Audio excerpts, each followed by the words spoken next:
আসসালামু আলাইকুম সুপ্রিয় এইচএসআইসিটি শিক্ষার্থী বন্ধুরা, ফাহাদ লার্নিং হোমে তোমাদের স্বাগতম।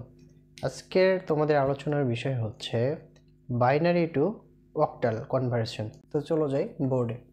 আচ্ছা, এখানে আমি একটা সংখ্যা নেই, সংখ্যাটা কত হতে পারে? 1100 পয়েন্ট কত আছে? 101। আচ্ছা, এটা আছে বাইনারিতে, আমাদের নিতে হবে কোথায়? অক্টালে। তো এইটা হচ্ছে সবচেয়ে সহজ একটা পদ্ধতি। তো কিভাবে নেব এটা আমরা যদি কি করি, একসাথেই নেওয়া যায়। আমাদের কি করতে হবে, সংখ্যাটা আগে তুললাম। আমাদের কি করতে হবে, সংখ্যাটা 1100, তারপর কত হচ্ছে 101। আচ্ছা, এখন আমরা একটা জিনিস হিসেব করি, দেখি আমাদের বাইনারি থেকে, বাইনারিতে আমাদের স্থানীয় মান কত হয়? 21248 এইভাবে আসে, ঠিক না? এখন আমাদের বিষয় হচ্ছে আমরা যখন অক্টালে যাব, অক্টালে আমাদের বেস 8, কিন্তু আমাদের নাম্বারিং সিস্টেমের যে ডিজিটগুলোর যে রেঞ্জটা, সেটা হচ্ছে সর্বোচ্চ কত অক্টালে? কত? 0 থেকে শুরু হয়ে 0 1 2 3 4 5 6 7। অর্থাৎ অক্টালে যদি যাই, আমাদের সর্বোচ্চ কত নাম্বার ডিজিট হইতে পারে? আমাদের অক্টালে গেলে সর্বোচ্চ 7 নাম্বার ডিজিট আমাদের হইতে পারে, ঠিক আছে? এজন্য আমরা যদি এখানে বাইনারি যা আছে, এইখানে আমরা কি করি, একের সাথে 2 যোগ দিই 3, 3 এর সাথে 4 যোগ দিই, আমাদের কত আসতেছে? এইখানে এই 3টা যোগ করলে আমাদের 7 আসতেছে। সো এই 3টা জায়গায় যদি আমাদের ভ্যালু বসাই, তাহলে আমাদের কি আসতেছে? সর্বোচ্চ 7 আসতেছে। কিন্তু আমরা যদি 8-এ যাই, তাহলে আমাদের কিন্তু 7 থেকে বড় ভ্যালুটা চলে আসে, ঠিক আছে?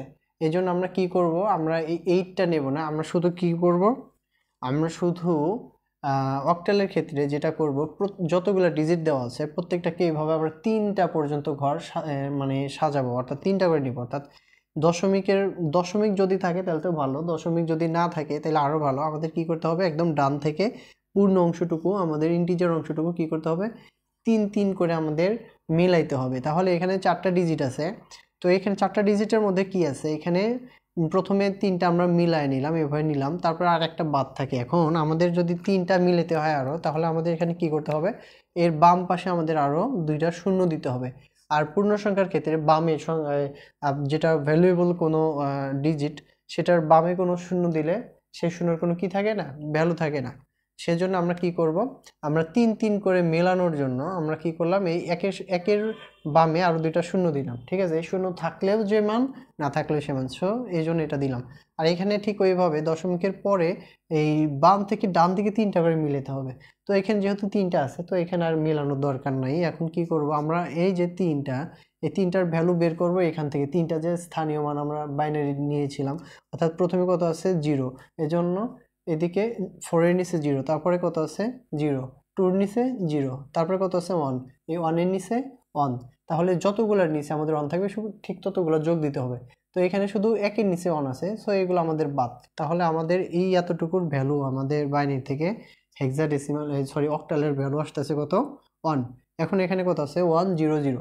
তাহলে এখানে কি হবে, প্রথমে আমাদের 1 লিখতে হবে, তারপরে কি আছে? 0, এখানে 0 লিখতে হবে, তারপরে কি আছে? 0, এখানে 0 লিখতে হবে। তাহলে এখানে আমাদের কি আছে, যতগুলোর নিচে 1 আছে তা যোগ করতে হবে। অর্থাৎ এখানে শুধু একটাই, শুধু 4 এর নিচে 1 আছে, তাহলে এই যে এটার ভ্যালু আসবে কত? 4। আচ্ছা, এখন পয়েন্ট আছে, পয়েন্টটা দিয়ে নিলাম। এখন আমাদের এখানে আবার কি আসতেছে, এখানে আবার প্রথমে আছে কত? 1 লিখলাম, তারপরে 0 লিখলাম, তারপরে কত? 1। তাহলে আমাদের 1 আছে কয়টার নিচে? 2টার নিচে। তাহলে কত? 4 এর নিচে 1, তাহলে 4 যোগ করতে হবে কি, আরেকটা কার নিচে আছে? যে 1 এর নিচে, এই জন্য এখানে 1। তাহলে কত আসতেছে? 5। তাহলে আমাদের এইখানে এটার ভ্যালু কি আসবে? 101, এটার ভ্যালু আসবে 5। অর্থাৎ এইটাই হচ্ছে আমাদের অক্টালের ভ্যালু। পারা যাবে? পারা যাবে। তো এইভাবে যত বড় বড় সংখ্যা আসুক না কেন, আমাদের এইভাবে ক্যালকুলেট করতে হবে। আমি আরেকটা জিনিস দেখাচ্ছি জাস্ট। এইখানে যদি কি আসতো, এইখানে যদি এখানে আরেকটা 0 আসতো, মানে 1 আসতো ধরলাম, তাহলে কি করতে হইতো? আমাদের প্রথমে দশমিকের পর থেকে এইভাবে 3টা মিলাবো। এরপরে আমাদের দশমিক মানে পয়েন্ট যদি থাকে, তাহলে এটার ডানে যদি শূন্য থাকে সর্বডানে, তাহলে ওই শূন্যর কোনো ভ্যালু থাকে না, এই জন্য একটা আছে। আর 3 মিলানোর জন্য আরো 2টা শূন্য এখানে নিলাম, নেওয়ার পরে এখানে এভাবে নিলাম, নেওয়ার পরে এখানে যেভাবে ভ্যালু আসে 1, এখানে ভ্যালু আসে 4 পয়েন্ট কত, এখানে ভ্যালু আছে কত আমাদের 5, আর এখানকার ভ্যালু আসতেছে কত তাহলে 4।